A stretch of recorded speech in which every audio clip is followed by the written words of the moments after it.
शासनाचं म्हणजे गेली महिन्यांचं होते धोरण होतं मी आता 10% वाढवलंय 40%ची आता आपण परवानगी की जी लस दिली त्यांनी त्या आपल्या स्तरावर याची खरेदी करायची आहे त्यासाठी मुंबईला यायची आवश्यकता नाही। त्यानंतर डीपीडीसी मार्फत त्यांनी 10-12 कोटी रुपये पालकमंत्री जिल्हा नियोजन मंडळातून दिलेले आहे त्याची खरेदी म्हणजे पैसे शिल्लक आहे औषधाचा तुटवडा अजिबात नाही पण ते कशासाठी झालं त्याच्या प्रत्येक मृत्यूची आम्ही चौकशी करू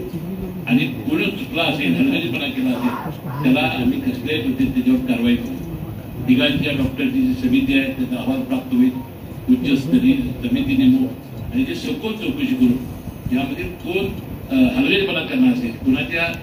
चुकीमुळे झाला असेल तर त्याला कारवाई निश्चितपणे करू एवढा विश्वास तुम्हाला मी या निमित्ताने देणार आहे। जिल्हाधिकाऱ्यांना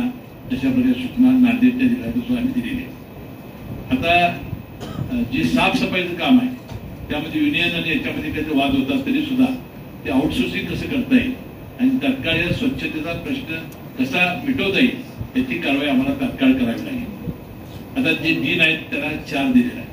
आता त्याची काय व्यवस्था करायची आणि आता मी बघितलं मी आणि महाजन साहेबांनी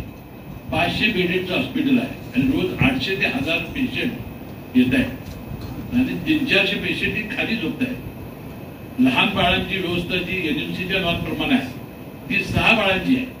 तिथं आज 68 बाळ आहे कधी कधी 100च्या पेक्षा जास्त येत आहे। म्हणजे हे कारण कशाचं की आम्हाला सांगण्यात आलं की या संपूर्ण हिंगोली असेल बसमत असेल अहमदपूर असेल तेलंगणाचा भाग असेल या सगळ्या भागातून इथे पेशंट येतात आणि आता ते इन्फ्रास्ट्रक्चर वाढवण्याची आवश्यकता आहे नंतर मनुष्यबळ वाढवण्याची आवश्यकता आहे। त्याशिवाय आपल्या जिल्ह्यातले जे प्राथमिक आरोग्य केंद्र असतील 100 कॉट सोयरी प्रोफेसर असोसिएट प्रोफेसर यांची जी पदं आहेत ती संपूर्णपणे एमपीएससी मार्फत ती भरली जातात ती भरण्याची कारवाई आमची सुरू झालेली आहे परंतु ती मिळवतोपर्यंत आम्ही कॉन्ट्रॅक्चुअल पद्धतीनं डीनना अधिकार दिले की तात्काळ त्यांनी जाहिरात देऊन खाजगी जर डॉक्टर्स चांगले मिळत असतील तर ते तात्काळ घ्यावे परंतु त्याला तसा प्रतिसाद त्यांना मिळत नाही त्याची माहिती आहे। क्लास 3 म्हणजे नर्सेस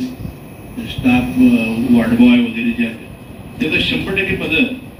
ही राज्य शासनाने TCS मार्फत ही जूनमध्ये परीक्षा घेतली होती जुलैमध्ये त्याचा निकाल लागला परंतु काही विद्यार्थी नॉर्मलायझेशनच्या कारणाखाली मॅटमध्ये गेली होती त्याला स्थगिती होती परंतु 2 दिवसापूर्वी ती स्थगिती उठली। या ऑक्टोबर महिन्याच्या 8 पर्यंत क्लास 3 ची सगळी पदं राज्यातल्या सगळ्या शासकीय महाविद्यालयातली मंजूर पदं